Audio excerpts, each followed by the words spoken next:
Hello students, welcome back to Mehta School Digital Classes. How are you? I hope all are fit and fine. Students, today we are going to study of our topic, can water dissolve in any amount of substance? मतलब कितनी amount में जो substance होता है, पदार्थ होता है, उसको हम डिजोल्व कर सकते हैं वाटर में. ठीक है, आज ये पढ़ेंगे हम. देखो, water dissolve a wide variety of substance in it. The next question that comes your mind to know how much any substance can water dissolve. Student, ये है कि water dissolve a wide variety मतलब पदार्थ की variety के आधार पर depend है कि हम कितनी अमाउंट में वाटर लेते हैं या कितनी अमाउंट में हम सब्सटेंस लेते हैं. ठीक है, और उसको वाटर में डिजोल्व करते हैं. The limiting amount of any substance that water can dissolve can any temperature and pressure is describe by a term is called solubility. The limiting amount मतलब फिक्स अमाउंट होती है किसी भी सब्सटेंस की. That water के अनुसार जब भी वाटर में कोई सब्सटेंस डिजोल्व करते हैं तो उसकी फिक्स अमाउंट में उसको लेते हैं. ठीक है, और उसके लिए हमें किसकी रिक्वायरमेंट होती है? टेम्परेचर एंड प्रेशर की. ठीक है, ताप एंड दाब की रिक्वायरमेंट होती है. It is describe by a term is called solubility, जिसको हम बोलते हैं घुलनशीलता. मतलब एक फिक्स अमाउंट होती है किसी भी सब्सटेंस की या वाटर की, किसकी प्रेजेंस में? टेम्परेचर और प्रेशर की प्रेजेंट में. इसी टर्म को हम क्या बोल सकते हैं? सोल्यूबिलिटी, घुलनशीलता. ठीक है, of that substance in water. ठीक है, और सब्सटेंस के रूप में हम किसको लेते हैं डिजोल्व करने के लिए? वाटर को. सोल्यूट एक होता है. सोल्यूट क्या होता है? ठीक है, तो देखो, the substance which is dissolve in water और इज कॉल्ड सोल्यूट. कोई भी हम सब्सटेंस ले उसको डायरेक्ट किस में डिजोल्व करें? वाटर में, तो वो क्या होता है? सोल्यूट होता है. ठीक है, इसमें ले सकते हैं एनी कोई भी सॉल्वेंट ले सकते हैं. सोल्यूट के लिए एनी कोई भी सॉल्वेंट ले सकते हैं, कोई भी विलायक ले सकते हैं. इसके बाद देखो, different substance dissolve in water to different extent. Yes student, वो तो हमें पहले से पता है कि हम जो सब्सटेंस लेते हैं, डिफरेंट प्रकार के जो पदार्थ लेते हैं, उनको हम वाटर में डिजोल्व करते हैं उनकी सीमित सीमा में, मतलब फिक्स अमाउंट में, लिमिटिंग अमाउंट में. ये जो सब्सटेंस लेते हैं वो लिमिटिंग अमाउंट में हम लेते हैं. सॉल्यूशन विलियन क्या होता है? देखो, the homogeneous mixtures of water and substance soluble in called solutions. Solution का मतलब होता है विलियन. विलियन इसमें क्या करते हैं? विलियन में होमोजीनियस मिक्सचर मतलब समांगी मिश्रण. और समांगी मिश्रण हम जानते हैं कि ऐसा मिश्रण जिसमें हम किसी भी पदार्थ को, किन्हीं भी दो पदार्थ को मिक्स करें तो आपस में क्या होते हैं? मिक्स हो जाते हैं एक, और मिक्स होकर एक क्या बनाते हैं? विलियन बनाते हैं, एक सॉल्यूशन बनाते हैं, जिससे हमें पता नहीं चलता कि हमने उसमें क्या क्या मिक्स किया. तो वो कौन सा मिक्सर होता है? होमोजीनियस मिक्सर, जिसको हम बोलते हैं समांगी मिश्रण. तो क्या होता है? Dissolve in temperature is called a solution. ठीक है, इसके बाद देखो, सैचुरेटेड सॉल्यूशन क्या होता है? संतृप्त. विलियन क्या होता है? विलियन तो हमने पढ़ा कि जो समांगी मिश्रण होता है, ठीक है, उसको हम किसी भी वाटर या को सोल्यूबल करते हैं तो वो क्या होता है? विलियन होता है. और सैचुरेटेड सॉल्यूशन क्या होता है? संतृप्त. विलियन क्या होता है? A solution in which no more solute can be dissolve at given temperature is called more solute. ठीक है, कि जो सॉल्यूशन लेते हैं उसमें हमें विलय नहीं होना चाहिए. Can be dissolve at the given temperature, जो भी हमें गिवन टेम्परेचर है उसमें ये सोल्यूट नहीं होना चाहिए. वो क्या होता है? संतृप्त सॉल्यूशन. ठीक है, सैचुरेटेड सॉल्यूशन. इसके बाद पढ़ेंगे हम सोल्यूबिलिटी, घुलनशीलता, कि पदार्थ की घुलनशीलता क्या होती है. देखो, different substance dissolve to different extents. मतलब डिफरेंट प्रकार के जो सब्सटेंस होते हैं, विभिन्न प्रकार के जो पदार्थ होते हैं, वो डिफरेंट एक्सटेंट, विभिन्न प्रकार की एक्सटेंस मतलब होते हैं पर्याप्त मात्रा में हम लेते हैं. इन वाटर और water any other solvent. Water या इसके वाटर के अलावा जो अदर सॉल्वेंट होते हैं, विलय होते हैं, उनको हम लेते हैं. ठीक है, at any given temperature. Temperature की भी हमें इसमें क्या होती है? रिक्वायरमेंट होती है. एग्जाम्पल के रूप में देखो, sugar dissolve in water more than common salt. जब हम शुगर को डिजोल्व करते हैं किसमें, कॉमन साल्ट में, तो ये क्या होता है, सोल्यूबिलिटी, इस पदार्थ की क्या होती है, सोल्यूबिलिटी होती है, विलयनशीलता होती है, और हमें किसकी रिक्वायरमेंट होती है, temperature. The maximum mass of solute that can be dissolve in 100 gram of a solvent at any specific temperature is called solubility. मतलब विलयनशीलता क्या होती है, विलयनशीलता के लिए क्या होते हैं, सोलवेंट, ठीक है, और एक स्पेसिफिक टेम्परेचर होता है जिसमें हम विले को सॉल्यूशन घोलते हैं, ठीक है।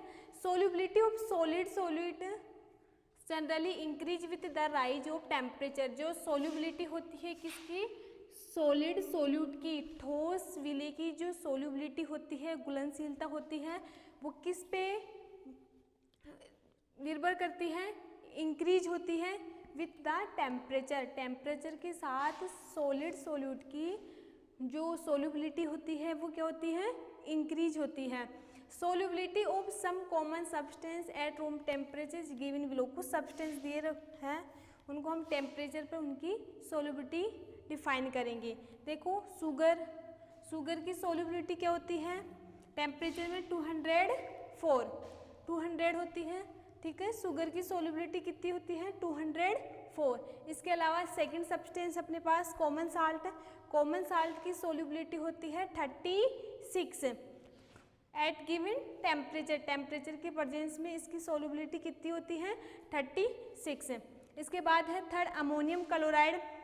अमोनियम क्लोराइड में क्या होता है, इसकी सोल्यूबिलिटी कितनी होती है, 39, किसकी प्रेजेंस में, टेम्परेचर की प्रेजेंस में। इसके बाद है कॉपर सल्फेट। कॉपर सल्फेट की सोल्यूबिलिटी होती है 23। इस प्रकार कुछ ऐसे सब्सटेंस दिए होते हैं, उनकी हम सोल्यूबिलिटी डिफाइन करते हैं टेम्परेचर की प्रेजेंस में, ठीक है।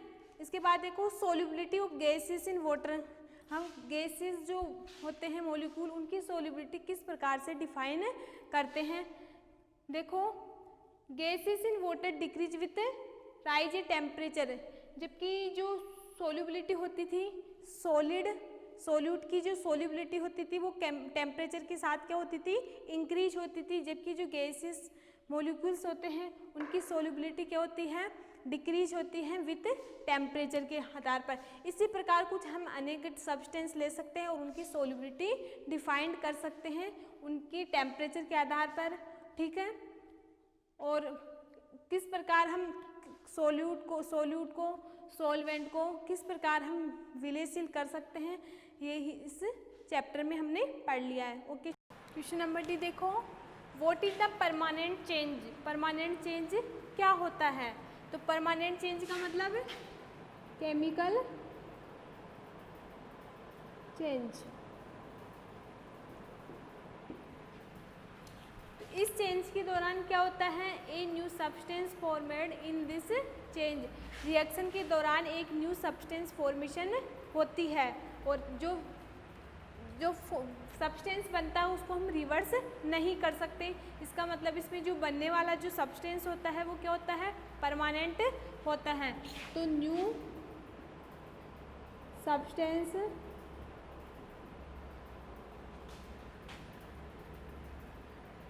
Formed in this reaction in this change और कैन नॉट बी रिवर्स। क्या होता है ये, कैन नॉट बी रिवर्स। मतलब इसमें जो भी बनने वाला जो सब्सटेंस पदार्थ होता है उसको हम, ठीक है, जो बनने वाला जो प्रोडक्ट होता है उसको हम रिवर्स नहीं कर सकते, ठीक है। और ये क्या होता है, परमानेंट होता है। सेकंड क्वेश्चन है, what is the saturated solution. मैंने लास्ट वीडियो में पढ़ाया था कि संतृप्त विलयन क्या होता है, ऐसा विलयन जिसमें मोर अधिक अमाउंट में किसकी सोल्यूट की रिक्वायरमेंट नहीं होती। तो the solution in which no more amount of solute in soluble विलयन के लिए किसी अन्य सोल्यूट की आवश्यकता नहीं होती, अन्य विलय की आवश्यकता नहीं होती। ये क्या होता है, एक पार्टिकुलर टेम्परेचर, उसी टेम्परेचर की प्रेजेंस में ये सॉल्यूशन हम बना सकते हैं, संतृप्त विलयन बना सकते हैं। थर्ड है, what is the sublimation. Sublimation क्या होता है? तो है sublimation is the process by which solid water is directly transfer into vapour water. Sublimation में क्या होता था कि जो सॉलिड वाटर होता था, ठोस जो वाटर होता था, उसको हम डायरेक्टली ट्रांसफ़र करते थे किसमें? वाटर वेपर में। ठीक है, वाटर पेपर में कन्वर्ट करने के लिए किसकी रिक्वायरमेंट होती थी? हीट की। समझ में आ गया? इसके बाद 4 क्वेश्चन है, name two reversible change. Reversible का मतलब ऐसा चेंज जिसमें रिएक्शन के दौरान बनने वाले प्रोडक्ट को रिएक्टेंट में और रिएक्टेंट को प्रोडक्ट में कन्वर्ट कर सकते हैं। तो दिस कौन सा चेंज हुआ? ये फिजिकल चेंज या रिवर्सिबल या टेम्परेरी। तो हम बोल सकते हैं कौन सी ऐसा है? तो melting of ice, melting of ice. Ice को हम वापस से वाटर में कन्वर्ट कर सकते हैं। कैसे? हीटिंग प्रोसेस द्वारा। आइस को हम हीट करेंगे तो किस में कन्वर्ट हो जाएगा? वापस से वाटर को, और वाटर को वापस से फ्रीजिंग करेंगे तो आइस में। First example melting of ice. इसके बाद है अपना सेकंड एग्जांपल है फ्रीजिंग।